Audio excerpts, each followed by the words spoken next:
કેમ છો વાલા વિદ્યાર્થી મિત્રો? ચેપ્ટર નંબર 11 બળ અને દબાણમાં આગળ વધીએ. લાસ્ટ ટાઈમ આપણે બળ એટલે શું અને તેના ઉદાહરણ જોયા. બળ એટલે શું અને તેના ઉદાહરણ જોયા અને બીજો ક્વેશ્ચન એવો જોયો કે બળો કેટલા પ્રકારના હોય છે. બળો કેટલા પ્રકારના હોય છે. આપણે બળ એટલે શું, બળની આવી કંઈક વ્યાખ્યા આપી હતી. બળ એટલે પદાર્થને ધક્કો મારવો કે ખેંચવો. બળ એટલે પદાર્થને ધક્કો મારવો કે ખેંચવો. ઓકે, હવે એક બીજી અગત્યની વાત કે આજના લેક્ચરની જે બી થિયરી ચાલશે, આજના લેક્ચરની જે પણ થિયરી ચાલશે વેરી વેરી મોસ્ટ આઈએમપી છે. કેમ? કારણ કે આજના લેક્ચરની તમામ થિયરી તમારે સમજવી પડશે. આજના લેક્ચરની જે પણ થિયરી છે તમારે સમજવી પડશે. એ જો તમે નહીં સમજો તો તમને કંઈ જ નહીં ખબર પડે. કારણ કે હવે આપણે કેમેસ્ટ્રી નથી ચલાવવાના, હવે આપણે ફિઝિક્સના ચેપ્ટર ચલાવવાના છે. ફિઝિક્સ એટલે ભૌતિક વિજ્ઞાન. ભૌતિક વિજ્ઞાનના દરેક ચેપ્ટર કેવા છે ખબર? જો તમે થિયરી નહીં સમજો ને અને ડાયરેક્ટ ગોખી નાખશો ને તો નહીં આવડે. પહેલાં થિયરી સમજો કે કોન્સેપ્ટમાં શું કહેવા માગે છે, ત્યાર પછી થિયરી તમે લખવાનો ટ્રાય કરો. ફિઝિક્સ એટલે કે ભૌતિક વિજ્ઞાન, ભૌતિક વિજ્ઞાનમાં દરેક થિયરી તમારે પહેલાં સમજવી પડે. કોઈ પણ ઉદાહરણ લઈને તમારે થિયરીનો કોન્સેપ્ટ પહેલાં તો ક્લિયર કરવું પડે, ત્યાર પછી તમારે એનો આન્સર લખવાનો. ઓકે, તો આજે પહેલાં આપણે કઈ થિયરી ચલાવીશું એની ચર્ચા કરી લઈએ. તો જુઓ, આજની આપણી પહેલી થિયરી છે કે બળો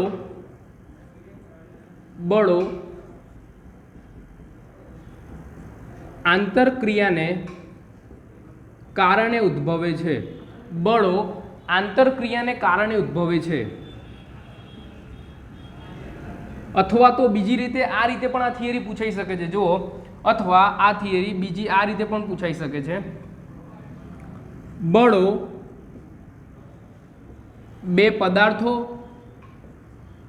વચ્ચેની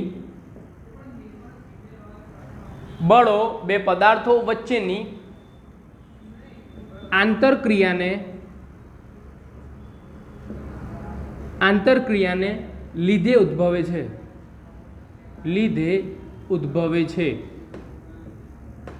તે સ્પષ્ટ કરો.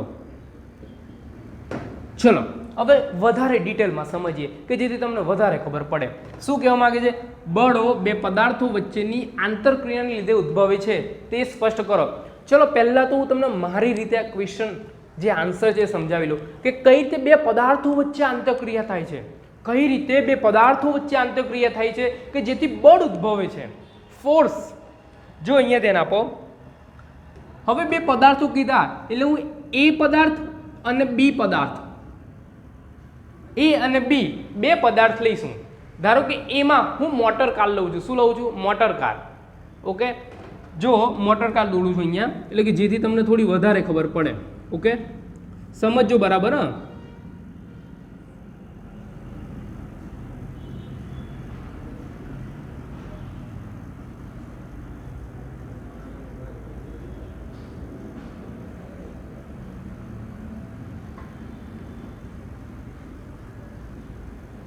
આ શું દોરી મેં? એક મોટર કાર. અને અહીંયા કોઈ પર્સન છે, કોઈ વ્યક્તિ છે, કોઈ માણસ છે. અહીંયા શું છે? અહીંયા માણસ છે. સમજો, હવે ઉદાહરણ સમજાવું છું. અહીંયા ધ્યાન આપો. અહીંયા શું છે? એક મોટર કાર છે. ચલો, એ અને બી પદાર્થ છે. હવે એ પદાર્થ તરીકે મેં મોટર કાર લીધી અને બી પદાર્થ તરીકે શું લીધું? માણસ. હવે અહીંયા તમને બોર્ડ ઉપર આકૃતિ જોતા એવું લાગે છે કે અહીંયા એક કાર છે, એ કારની પાછળ એક માણસ ઊભો છે. સમજો ડિટેલમાં થિયરી. એક મોટર કાર છે, મોટર કારની પાછળ એક માણસ ઊભો છે.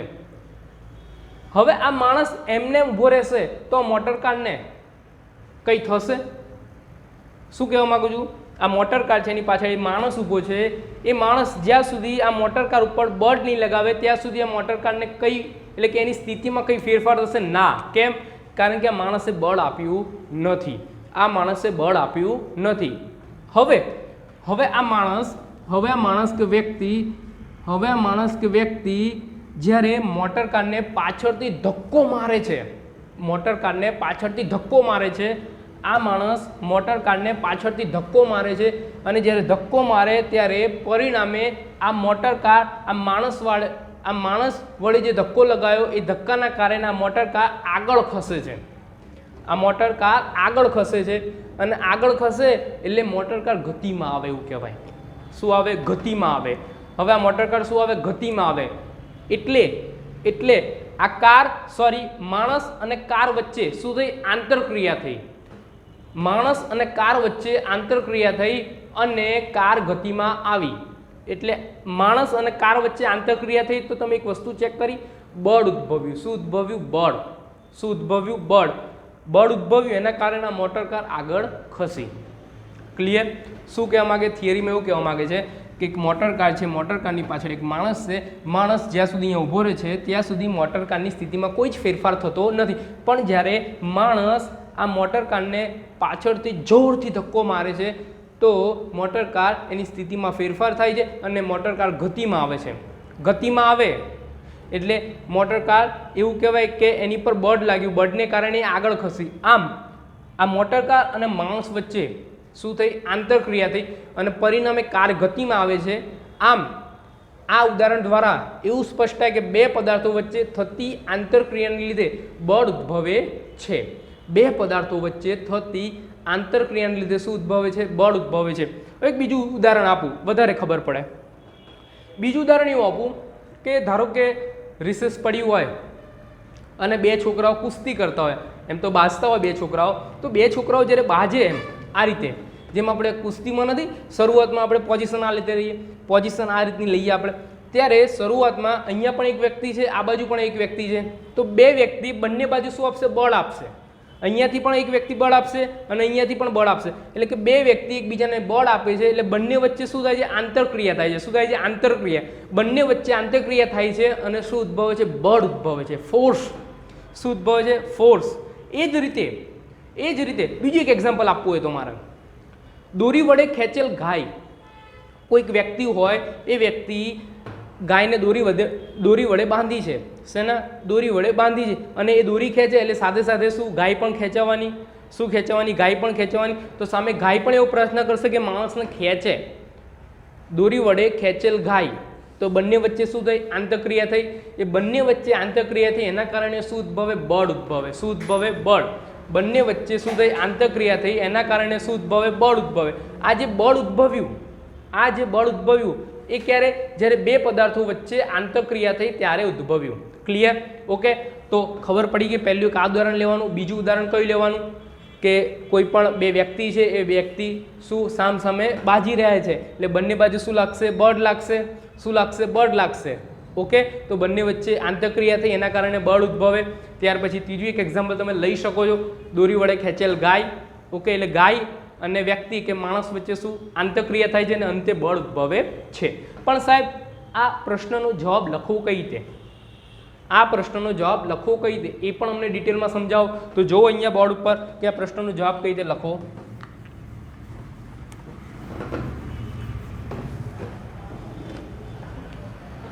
જો અહીંયા ધ્યાન આપો. હવે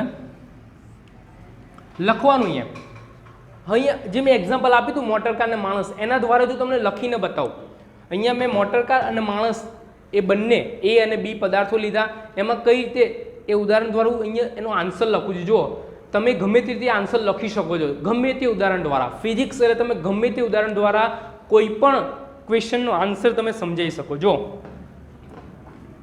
સૌપ્રથમ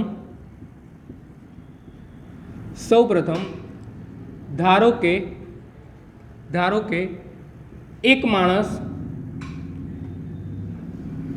માણસ સ્થિર એટલે કે સ્થિર મોટર કારની પાછળ ઊભો છે. એક માણસ સ્થિર મોટર કારની પાછળ ઊભો છે.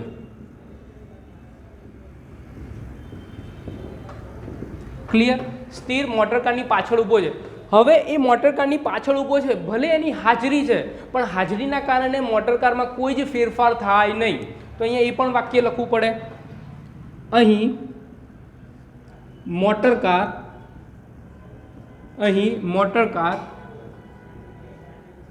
માણસની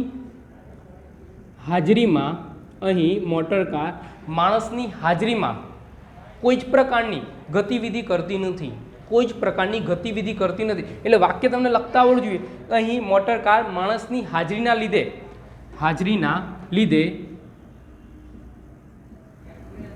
ગતિ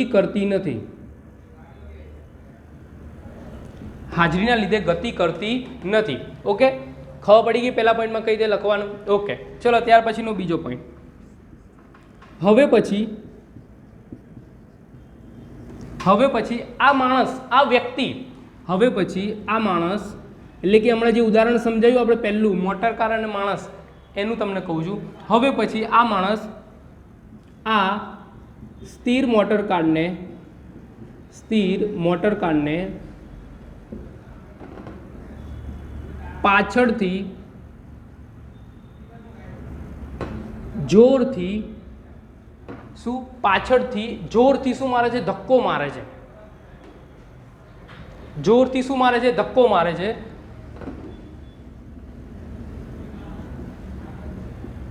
હવે ઓબ્વિયસલી આપણને એટલી તો ખબર છે, ધક્કો મારે તો એ કાનની અંદર કંઈક તો ફેરફાર થાય ને. શું થાય? કંઈક તો ફેરફાર થાય ને. તો જુઓ, જ્યારે આ માણસ મોટર કારને પાછળથી ધક્કો મારે છે ત્યારે મોટર કારની અંદર શું આવે છે? સેજ બળ લાગે છે, એના કારણે એ ગતિમાં આવે છે. પરિણામે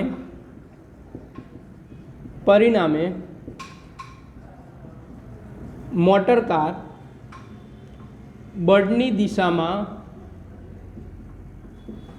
ખસે છે. ક્લિયર? બળની દિશા, આપણે બળ કઈ બાજુ લગાવ્યું? આગળની સાઈડ. એને પુશઅપ કઈ? આગળની સાઈડ કર્યું, એટલે એ કાર પણ આગળની સાઈડ જશે, એટલે કે બળની દિશામાં શું થાય છે? ખસે છે. ક્લિયર? પરિણામે મોટર કાર બળની દિશામાં ખસે છે. ઓકે, પણ ક્યારે ખસ્યું? જ્યારે કારને ખસેડવા માટે માણસે બળ લગાડવું પડ્યું. ક્યારે? જ્યારે કારને ખસેડવા માટે માણસે શું? બળ લગાડવું પડ્યું. કારને ખસેડવા માટે માણસે બળ લગાડવું પડ્યું. ક્લિયર? ઓકે, ત્યારે જે કાર ખસીને શું આવે? કારને ખસેડવા માટે માણસે બળ લગાડવું પડ્યું છે. ઓકે, આ બળ લગાડવું પડ્યું. ઓકે, એના કારણે કાર અને માણસ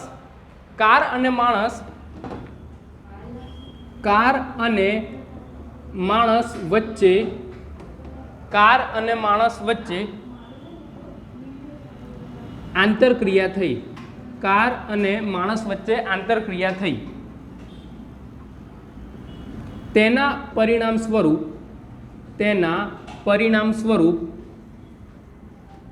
કાર ગતિમાં આવે છે.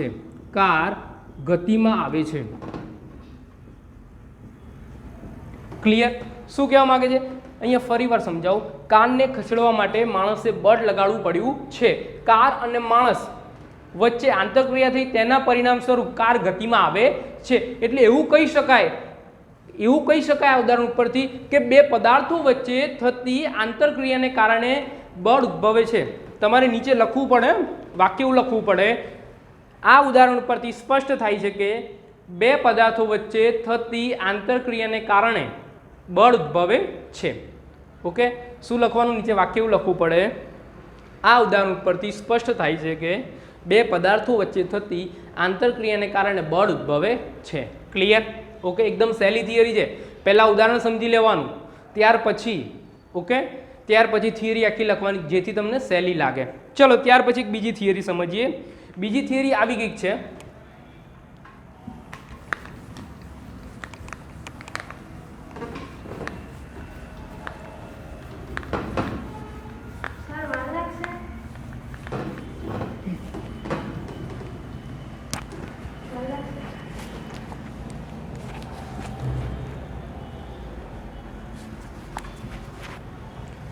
ચલો ત્યાર પછી આગળની સેકન્ડ નંબરની થિયરી છે. સેકન્ડ નંબરની થિયરી આવી કંઈક છે. ધારો કે એક પદાર્થ હોય, એ પદાર્થ ઉપર પહેલા એક વ્યક્તિ બળ લગાવે, ત્યાર પછી બે વ્યક્તિ લગાવે, અને ત્યાર પછી બંને વ્યક્તિ પરસ્પર વિરુદ્ધ દિશામાં બળ લગાવે તો શું થાય? શું બોલ્યો હું? એવું બોલ્યો હું કે કોઈ એક પદાર્થ છે, એ પદાર્થ ઉપર પહેલા એક વ્યક્તિ બળ લગાવે, ત્યાર પછી બે વ્યક્તિ બળ લગાવે, અને ત્યાર પછી પરસ્પર વિરુદ્ધ દિશામાં બે વ્યક્તિ બળ લગાવે તો શું થાય? ઓકે, એને લગતી એક થિયરી છે, એ આપણે સમજી લઈએ.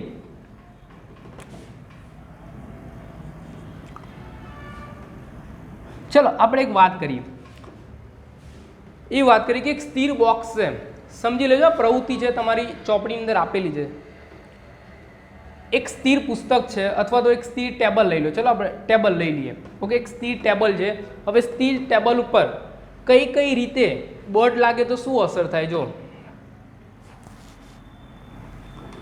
પહેલું એક શું લઈએ આપણે, બોક્સ લઈએ, શું લઈએ, બોક્સ, હવે આપણે બોક્સ લઈએ તો એની પર શું શું અસર થાય એની વાત કરી લઈએ આપણે,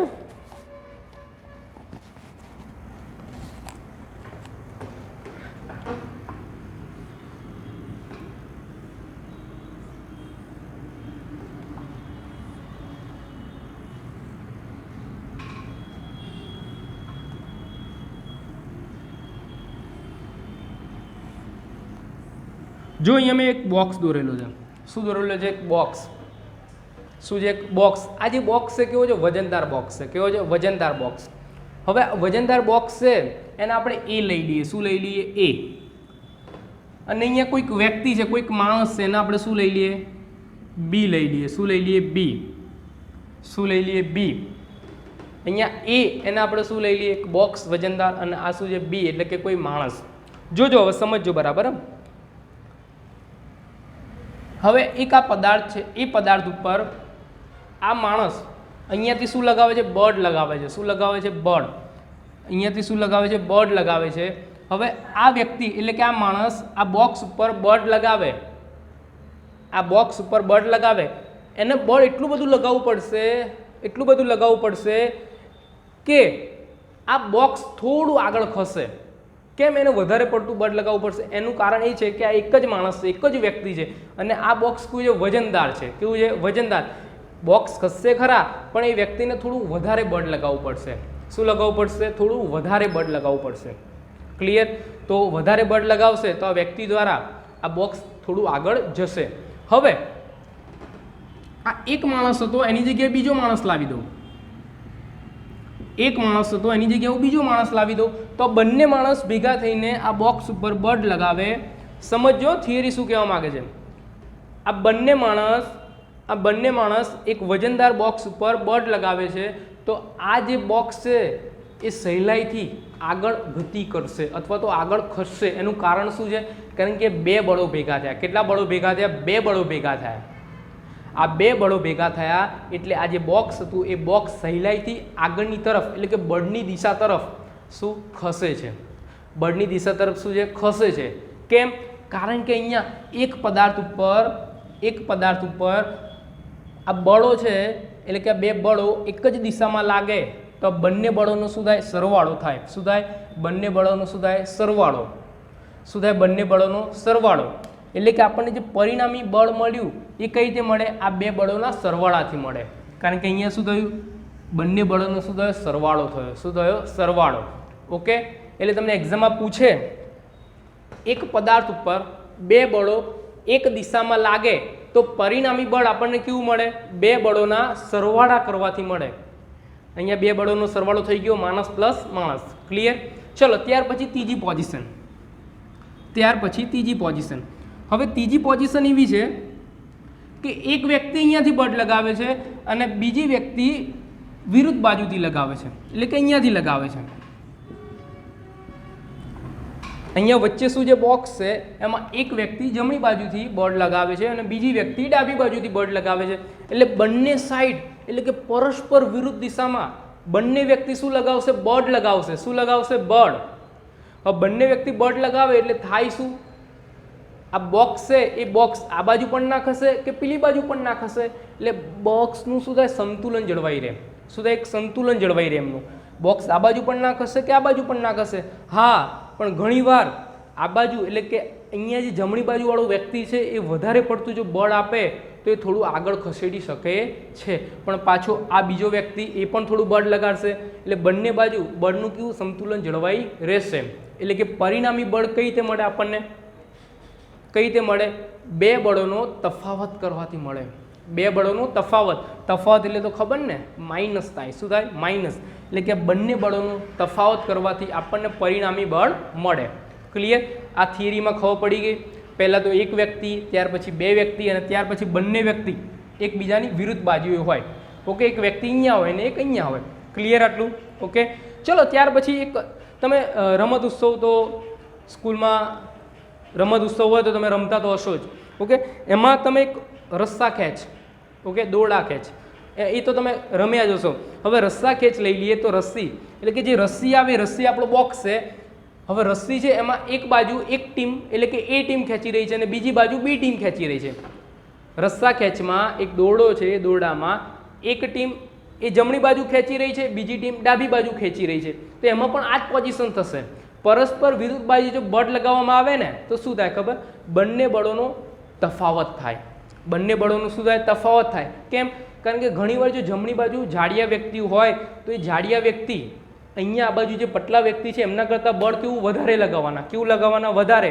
એટલે જે દોરો એટલે કે દોરડું ખેંચતા હશે કઈ બાજુ? એમની બાજુ ખેંચાશે. ઓકે, એટલે એમાં શું થાય છે? સંતુલન બરાબર ઘણીવાર જળવાય પણ નહીં. ઓકે, એટલે બંને બળોના તફાવતથી આપણને પરિણામી બળ મળે. પણ ક્યારે? જ્યારે પરસ્પર વિરુદ્ધ દિશામાં હોય ત્યારે. ઓકે, હવે આ વાક્ય તમને લખતા પણ આવડવું જોઈએ. ચલો થિયરીમાં તો તમને ખબર પડી ગઈ, પણ આનું વાક્ય લખવું કઈ રીતે? જો તમને એક્ઝામમાં આવી તેનો ક્વેશ્ચન પૂછે, કઈ રીતે પૂછે? જો તમને એક્ઝામમાં આવો ક્વેશ્ચન પૂછે,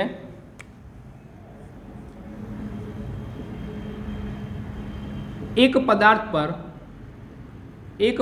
પર બે બળો એટલે બે માણસો. સમજો તમે, બે બળો એટલે બે માણસો.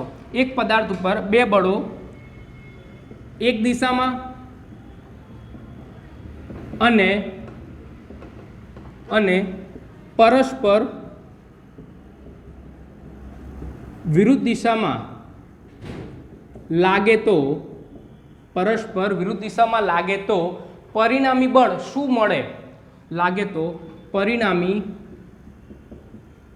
બળ શું મળે તે જણાવો. ક્લિયર? જો હવે આનો આન્સર કઈ રીતે લખવાનો? એક પદાર્થ એટલે શું આવશે? બોક્સ આવશે. અને બે બળો એટલે બે માણસ. ચલો પહેલો એનો આન્સર આવશે, એક પદાર્થ પર બે બળો એક દિશામાં લાગે તો, એક દિશામાં એટલે આપણે જે બીજી પોઝિશન બતાવી ને માણસ પ્લસ માણસ, એ રીતે એક પદાર્થ ઉપર બે બળો એક દિશામાં લાગે તો પરિણામી બળ બે બળોનો સરવાળો કરવાથી મળે. માણસ પ્લસ માણસ, બે બળોનો સરવાળો કરવાથી મળે. ચલો ક્લિયર? હવે પોઝિશન નંબર 2, એક પદાર્થ ઉપર બે બળો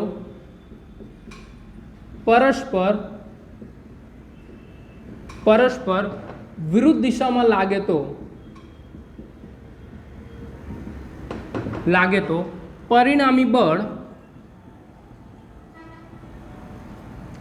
પરિણામી બળ બંને બળોનો તફાવત કરવાથી મળે છે.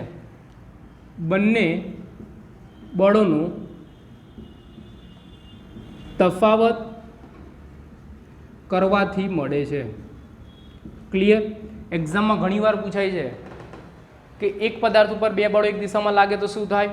તો યાદ રાખવાનું, બે બળોનો સરવાળો કરવાથી મળે. જ્યારે એક પદાર્થ ઉપર બે બળો પરસ્પર વિરુદ્ધ દિશામાં લાગે તો પરિણામી બળ બંને બળોનો તફાવત કરવાથી મળે છે. ક્લિયર? એની નીચે અંડરલાઈન કરી નાખો. કયું ઉદાહરણ યાદ રાખવાનું તમારે? એક બોક્સનું, એક વજનદાર બોક્સ, એમાં એક વ્યક્તિ, ત્યાર પછી બીજી વ્યક્તિ અને પહેલી વ્યક્તિ બે પરસ્પર વિરુદ્ધ દિશામાં આવી જાય ત્યારે શું થાય છે? અને એક રસ્સા ખેંચનું ઉદાહરણ યાદ રાખવાનું. ઓકે વિદ્યાર્થી મિત્રો, તો આજના લેક્ચરમાં આપણે આ બે થિયરી રાખીએ છીએ. નેક્સ્ટ લેક્ચરમાં બળ પદાર્થની ગતિની અવસ્થા કઈ રીતે બદલે છે એના વિશે આપણે ડિટેલમાં ભણીશું.